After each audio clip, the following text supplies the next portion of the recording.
Gözlerin bir deniz, ben o sahilde. Adını yazıram her bir sətirdə.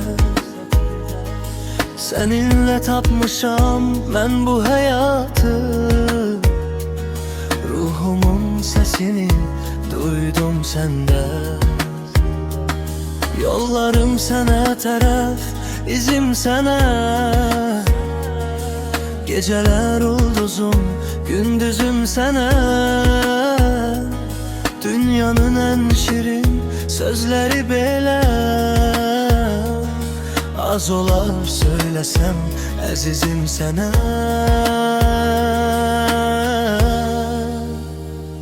Məhəbbət bir möcüzə biz o nağılda.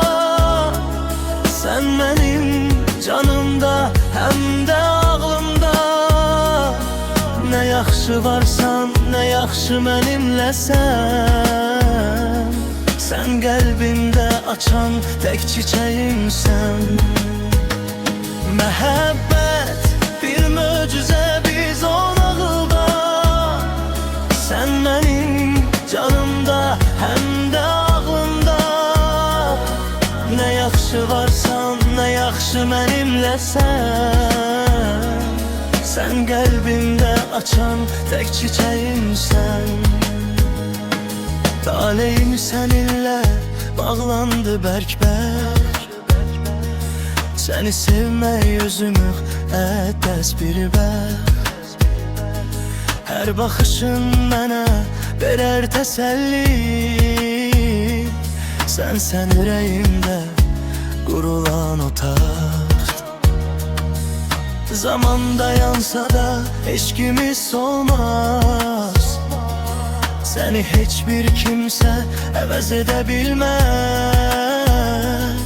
Mənim bu dünyada tək sığınacağım sənin o vəfalı təmiz qəlbindir. Məhəbbət bir möcüzə biz o nağılda.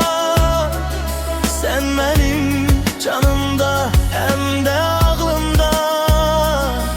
Nə yaxşı varsan, nə yaxşı mənimləsən. Sən qəlbimdə açan tək çiçəyimsən. Məhəbbət